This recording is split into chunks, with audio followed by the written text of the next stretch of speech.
Bienvenue à votre émission Coffre aux idées. Nous voilà à la leçon 7. Cette semaine, nous allons découvrir l'habit de noces. Alors, faut-il être bien habillé pour entrer dans le royaume des cieux?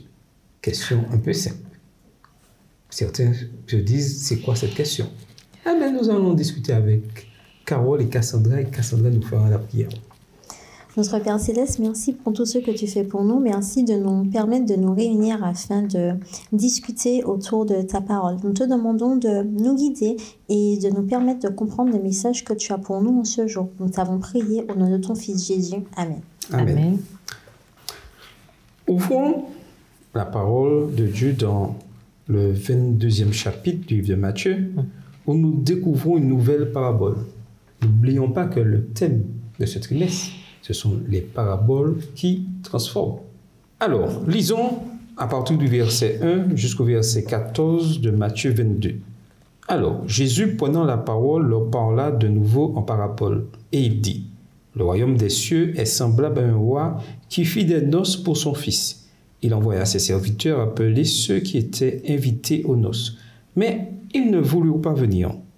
Il envoya encore d'autres serviteurs en disant, « Dites aux conviés, voici, j'ai préparé mon festin. Mes bœufs et mes bêtes grasses sont tués. Tout est prêt, venez aux noces. » Mais, sans s'inquiéter de l'invitation, ils s'en allèrent, celui-là à son champ, celui-là à son trafic. Et les autres se saisirent des serviteurs, les outragèrent et les tuèrent. Le roi fut irrité. Il envoya ses troupes, fit périr ses meurtriers et brûla leur ville. Alors il dit à ses serviteurs, « Les noces sont prêtes, mais les conviés n'en étaient pas dignes.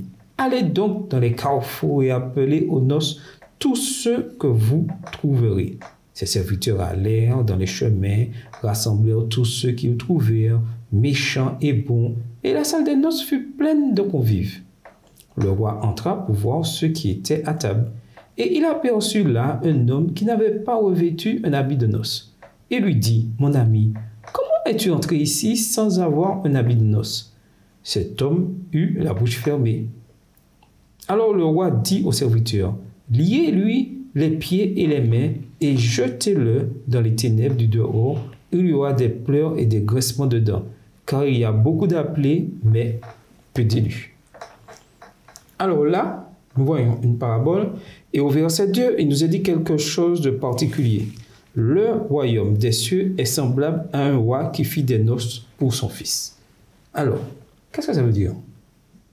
Le royaume des cieux est comme... Les noces, c'est un moment de fête, de joie, de festivité, rassemblement. Et donc, le royaume des cieux, ça va comme ça. Vous savez, au 1er siècle, une invitation à un mariage obligeait pratiquement le destinataire à y assister. Et en plus, quand c'était un mariage royal, l'invitation devenait obligatoire. Donc, on comprend bien que quand Jésus utilise cette parabole, c'est pour montrer l'obligation. Mais qu'est-ce qui se passe? Est-ce que tout le monde répond à l'appel? Non, étrangement, les personnes invitées ne veulent pas venir. Ce qui est ultra rare, hein. On n'imagine pas des invités en train de refuser. Mais oui, franchement. C'est vrai, d'habitude, on ne veut pas avoir quand on a une réception, quelqu'un qu'on n'a pas invité. En général, on ne s'attend pas à avoir des gens qu'on n'a pas invités. On s'attend à avoir des gens qu'on a invités. Ma question est, aujourd'hui, est-ce que vous avez déjà invité à un mariage et vous avez dit non? Si je ne suis pas disponible... Non, dès le départ. Dès le départ, non. Sur le principe, c'est toujours sur le principe, ok. On va venir. Oui. Il peut y avoir des... Mais là, dès le départ, les convives répondent non.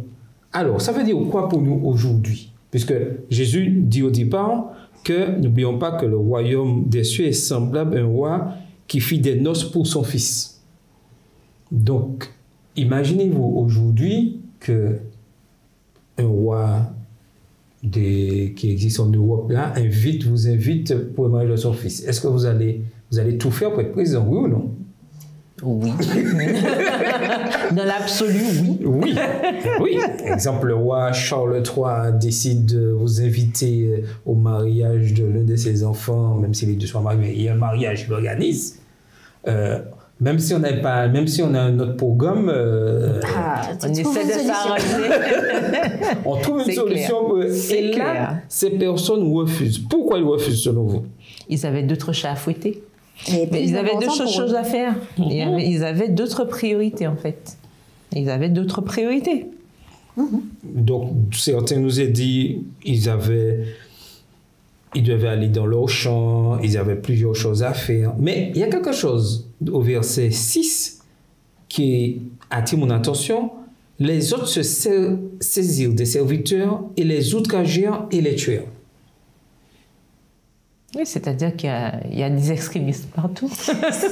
Certains ont trouvé le moyen de carrément... il y a des gens qui, en fait, voulaient faire comprendre que pour toi, c'est peut-être important que nous soyons là, mais nous, on te montre clairement que ça n'a pas d'importance. Voilà. Et pour ça, on tue même ceux qui sont venus nous avertir qui avaient les noces. Si on fait le parallèle à nous, ça veut dire que Dieu nous envoie apporter cette nouvelle, cette invitation, et qu'il y a des risques qu'on se fasse maltraiter parce que on fait partie des serviteurs qui annoncent cette invitation.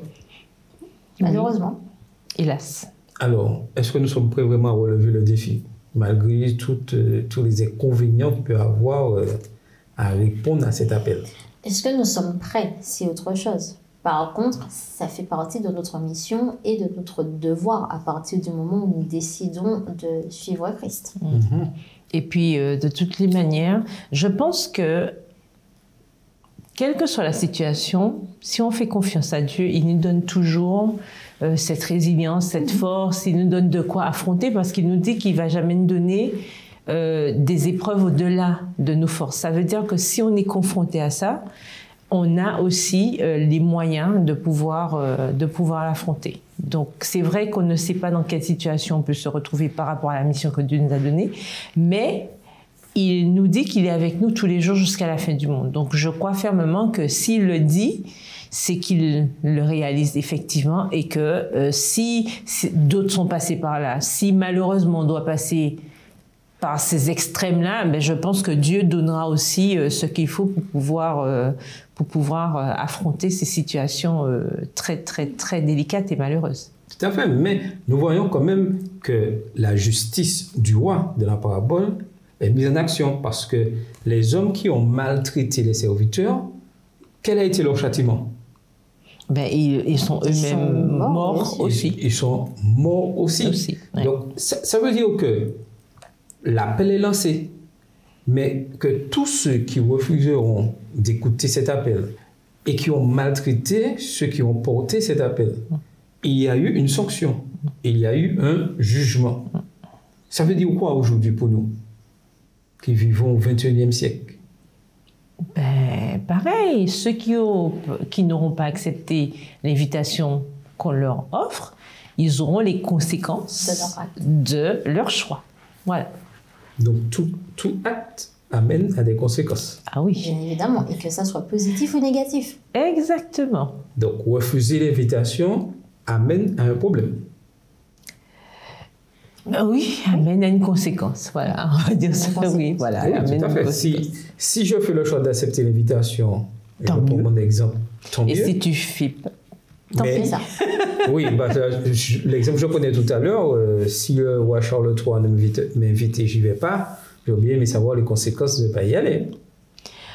Je pense que tu vas rater une méga fête, méga occasion de participer dans un banquet royal quand même. Et de rencontrer ces personnalités royales. Quand même, c'est vraiment... de raconter à tes amis, j'ai vu le roi Charles. Bien sûr, c'est l'expérience d'une vie, ça. C'est quelque chose à ne pas manquer si on a cette occasion-là.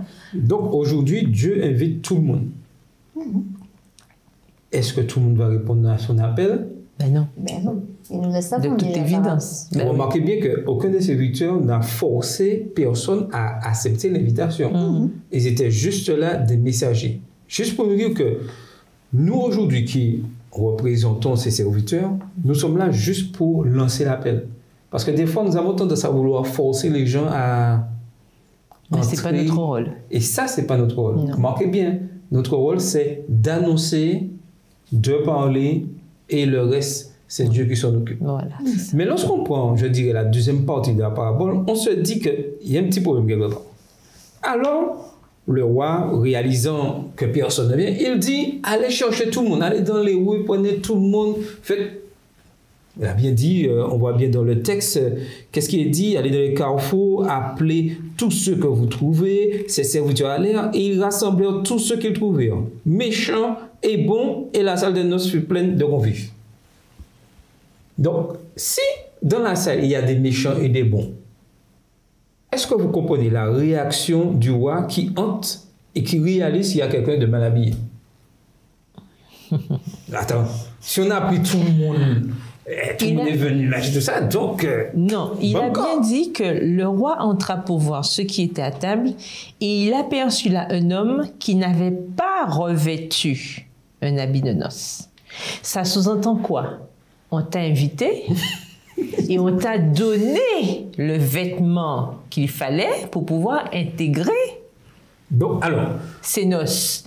Et tu as refusé, comme il arrive, hein, on voit parfois dans des productions, n'est-ce pas, cinématographiques, machin, quelqu'un qui arrive et tout, et puis on passe par les vestiaires pour habiller cette personne parce qu'elle n'est pas en tenue réglementaire, pour pouvoir accéder à un lieu de festivité. Ça nous arrive de voir ça. Donc, c'est pareil. Là, c'est intéressant, c'est important, là, parce qu'on nous dit bien, il a aperçu un homme qui n'avait pas revêtu. Ça veut dire que ça sous-entend que les autres ont revêtu et qu'il y a eu un refus quelque part d'obtempérer par rapport à une proposition qui avait été faite au préalable. Et l'autre chose, par rapport à ce que tu disais, parce que tu interpellais sur le fait qu'il y a des méchants et des bons, il y a comme finalement une mise à niveau. On te donne un vêtement, on remet tout le monde à niveau. Il n'y a plus de distinction entre méchants et bons. Par contre, il y a une différence, celui qui sera habillé comme il est demandé et celui qui ne l'est pas. Donc, ça veut dire que, ok, je reçois l'invitation, tout le monde reçoit l'invitation, tout le monde vient comme il est, mais cet habit amène à une transformation. C'est ça. Oui, c'est-à-dire qu'il y a un changement. Tu viens effectivement comme tu es, mais tu ne restes pas. Voilà, tu ne restes pas. Le problème, là, c'est celui qui est resté comme il était. Voilà. Je me pose la question, mais aujourd'hui, parce qu'on entend souvent le discours que Jésus dit, venez tel que vous êtes, je suis prêt à vous accueillir, tout ça. Oui, mais il n'a jamais dit rester tel que vous êtes, hein. Puisqu'il y a ce travail de transformation, la sanctification qui se fait. Donc, ça veut dire qu'on ne reste pas pareil. C'est nous qui oublions, en fait, cette parole. Voilà. On oublie, on a tendance à dire, ah oui, Dieu a dit de venir comme nous sommes, c'est un hôpital, c'est un ceci, c'est un cela. On est malade, on va venir, on va rester malade. Oui, mais en général, quand on va à l'hôpital, je ne pense pas qu'on ait envie de ressortir de l'hôpital toujours malade. Bizarrement, dans toutes les situations, on a envie de s'améliorer, sauf quand on vient à l'église. C'est bizarre. Bizarrement. Voilà. Donc, effectivement, on a l'invitation, mais une fois qu'on y est, puisque nous savons que, que c'est la robe de justice de Christ, hein, voilà. Donc, une fois qu'on a été appelé, soit on vient, mais une fois que nous sommes là, ce royaume exige que nous ayons la tenue réglementaire. Parce que ceux qui portent l'habit... Il faut accepter Christ. Ceux qui portent l'habit montrent qu'ils ont accepté l'évangile de Jésus. Donc, si j'ai accepté l'évangile de Jésus, il y a donc un moment T où il y a eu un changement. Il y a un changement, une préparation. Et il y a une transformation qui... Pour certains, le mot changement pose problème. Parce qu'ils refusent de sortir de leur zone de confort. Ils refusent de changer de paradigme. Lorsqu'on rencontre Christ, on doit accepter de changer. Puisque ce qu'on était avant ne correspond pas à ce qu'on va être. Donc, on est obligé de changer. On ne peut pas se dire qu'on fait une rencontre et on va demeurer pareil. Même dans le relationnel, c'est pareil. Quand on rencontre quelqu'un...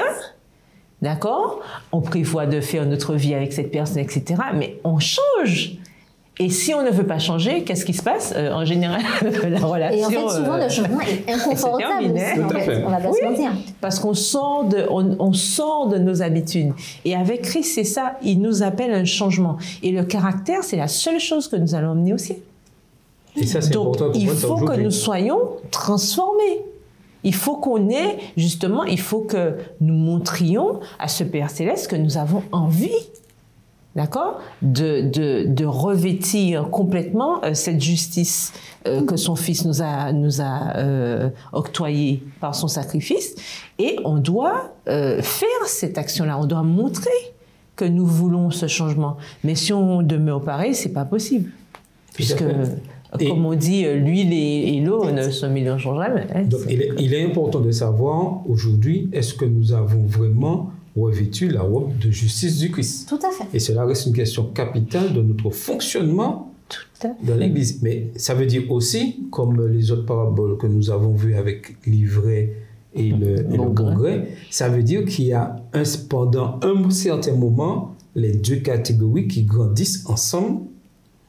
Mais bien sûr, puisque la parabole là nous dit bien. Ils sont bien entrés. Mais en fait, la différence se fait à la fin, si tu veux. Oui, c'est-à-dire au moment que le roi passe. Processus. Tu es invité, tu réfléchis si tu le souhaites, tu acceptes ou non, tu acceptes juste, on va dire, de principe, et puis après, tu fais en fait ce qu'il faut. Oui, il y a une application. Il y a une application. Tu as accepté, mais maintenant tu appliques tout ce qui va avec, tous les corollaires qui vont avec. Et c'est là où il y a une différence. Quand tu vas à l'église, nous avons tous théoriquement accepté Christ et nous avons tous théoriquement les mêmes principes. Pour autant, est-ce que nous sommes tous prêts à aller au ciel actuellement dans l'église? Est-ce que nous faisons tout ce qu'il faut pour y aller? Tout à fait. Est-ce que tout le monde applique? Tout à fait. Justement. Et l'application, le protocole nécessaire pour accéder au ciel. Et l'application reste toujours les commandements de Dieu. L'obéissance à sa parole. Et c'est par là, en revêtant l'habit de justice de Christ, j'accepte d'obéir aux commandements de Dieu.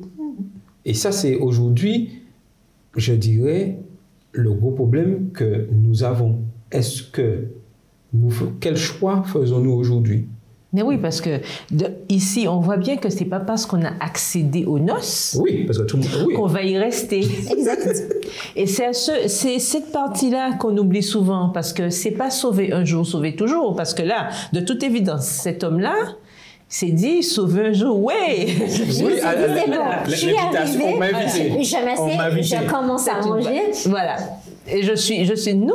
Parce que je reviens à mon exemple de tout à l'heure. Si le roi Charles III m'invite au mariage de l'un de ses fils et que je viens en tenue de plage, est-ce qu'on va vraiment m'accepter? Tu ne vas pas rentrer. Je ne rentre pas derrière.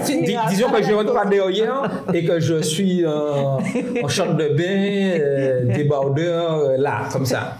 Non, ça ne va pas arriver. Tu sais, il y a aussi, si on reprend ton histoire de ça, là, tu vois, tu vas arriver, on va te dire, mon monsieur, vous ne rentrez pas là. Tu peux dire, allez, je n'ai pas ma tenue. On va te proposer une tenue. Il y a aussi cette phase où tu vas accepter ou de changer parce qu'on te fait remarquer. Et quand on regarde, si on reprend un peu l'histoire, le roi, il n'a pas mis directement dehors cet homme. Il lui a d'abord demandé, en fait, comment es-tu entré ici? Et en fait, quand il lui pose une question, c'est finalement une porte ouverte pour lui dire, bon mec, là, tu déconnes. Tu as un temps pour redresser les choses. Parce qu'il lui dit que je suis sûr qu'un de mes serviteurs, à un moment donné, t'a dit, c'est ce linge-là qu'il faut mettre. Et là, en fait, on nous dit bien, cet homme eut la bouche fermée. Donc, en fait, il savait. Il savait. Et il n'essaye pas non plus de convaincre. Et puis même de se dire, bon, mais écoute, ok, oui, le roi, j'ai pas fait ce qu'il fallait. Par contre, je suis prêt finalement à changer et à revêtir cet habit afin de pouvoir rester là dans la suite de l'histoire. Mais malheureusement, il se fait jeter dehors, on dirait. Il accepte. Et avec Dieu, il nous faut être conscient de ça. Dieu nous donne cette possibilité, effectivement, de nous repentir, d'accepter à un moment donné ce processus de transformation. Mais si nous ne le faisons pas, il faut qu'on soit conscient qu'à un moment donné, ce sera trop tard. Non seulement ce sera trop tard, mais il ne va pas nous forcer non plus. C'est ça. C'est bon, parce qu'une invitation, ça reste une invitation. Une invitation, on ne force pas les gens à faire quelque chose. Par contre, ce qu'on comprend clairement ici, c'est que le fait de répondre à l'invitation implique aussi de revêtir l'habit qu'il faut. Tout à fait. On ne vient pas n'importe comment. On ne vient pas n'importe comment et aussi on ne vient pas avec tout son bagage extérieur là pour vouloir l'imposer. Qu'on garde. Parce que quand je suis invité dans un festin, on a dit code, c'est smoking. Je ne vais pas venir en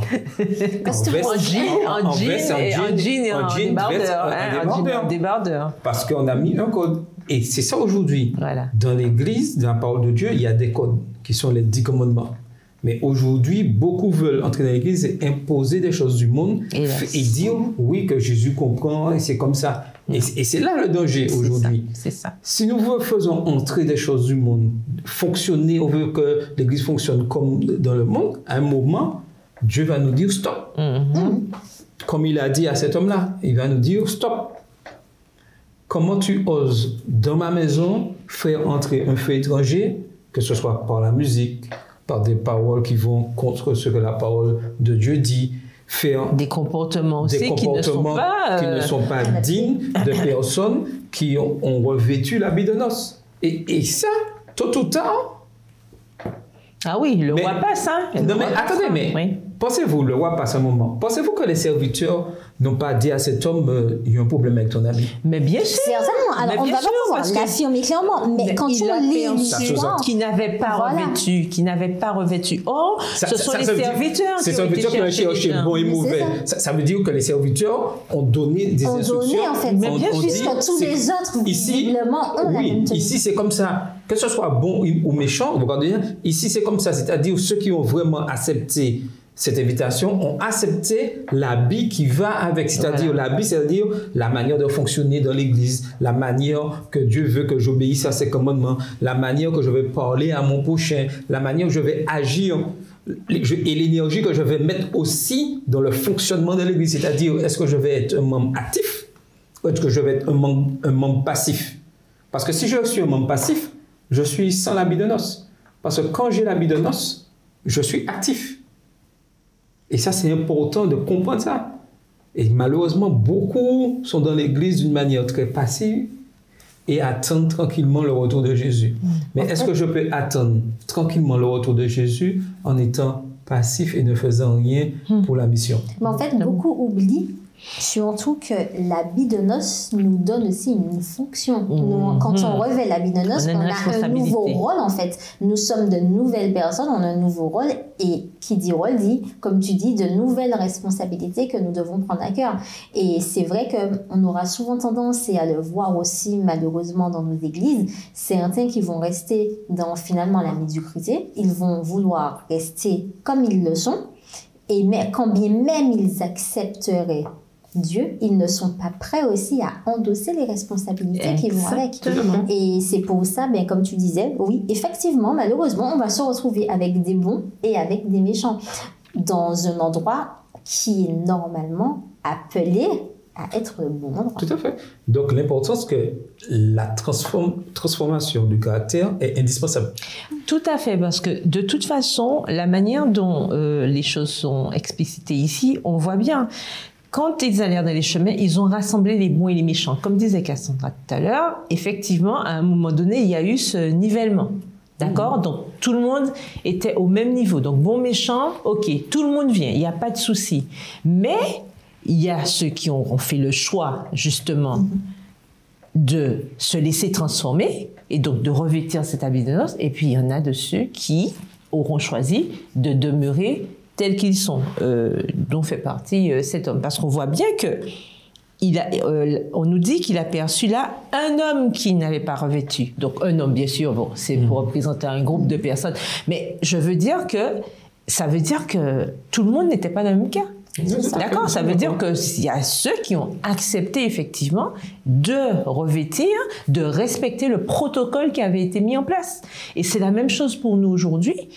Posons-nous la question, est-ce que nous respectons le protocole lorsque nous arrivons à l'église? Est-ce que nous respectons ce protocole? Ou est-ce que nous sommes plutôt en mode de cet homme-là qui arrive, reçoit l'invitation, vient effectivement, mais estime que une fois qu'il est rentré dans la salle des noces, c'est pour en profiter, sans qu'il y ait de changement. C'est pas possible. Tout à fait. Donc, et Ellen dit très bien ceci dans le livre Les Paraboles de Jésus, le chapitre sans l'habit de noces, où elle dit « Celui qui est entré dans la salle de festin sans l'habit de noces représente la majorité de nos contemporains qui se disent chrétiens et se réclament des bénédictions et des privilèges de l'évangile, mais n'éprouvent aucun besoin d'une transformation de caractère. Voilà. Mais c'est vrai, en fait, on a souvent tendance à vouloir tout sur un plateau d'argent, mais à ne pas être prêt et ne pas s'impliquer. Voilà. À ne pas s'impliquer. On veut les bénédictions, mais on n'est pas prêt justement à avoir ce changement de caractère que Dieu nous demande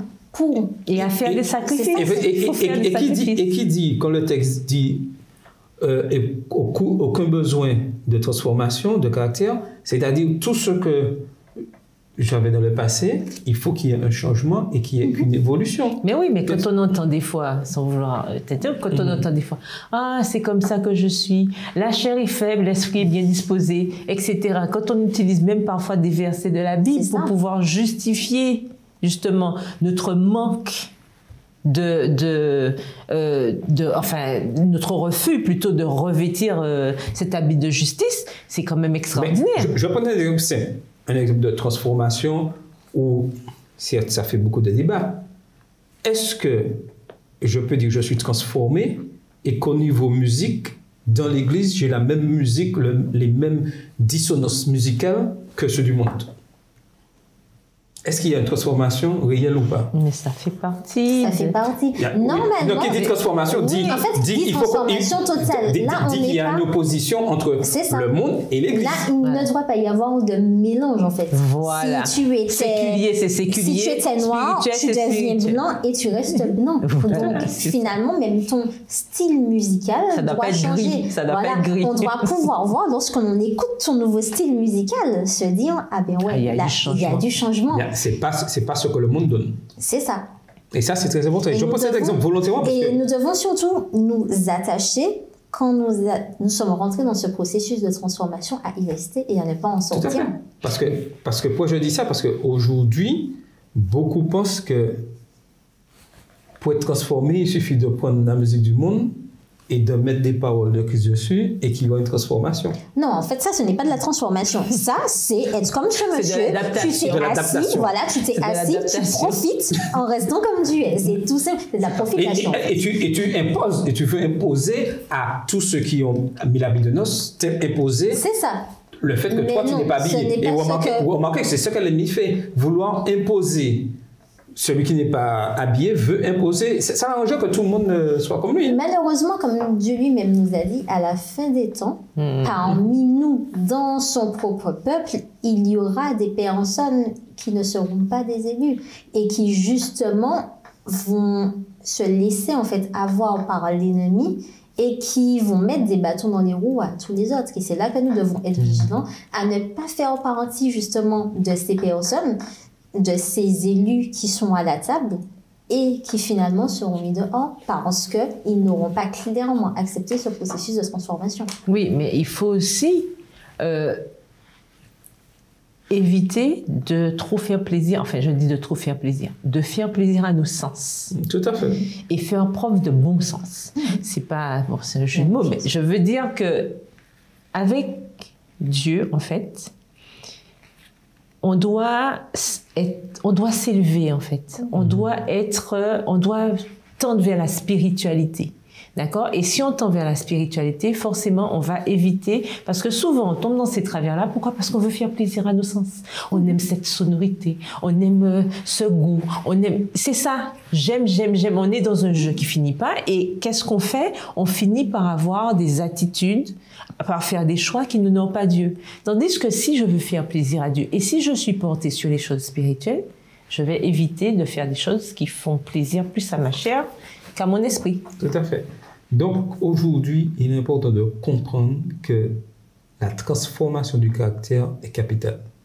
Si nous voulons entrer dans la cité céleste, il est important que nous puissions nous laisser transformer par l'amour de Christ et les choses passées restent vraiment passées et nous sommes de nouvelles personnes. C'était votre émission Corps aux idées.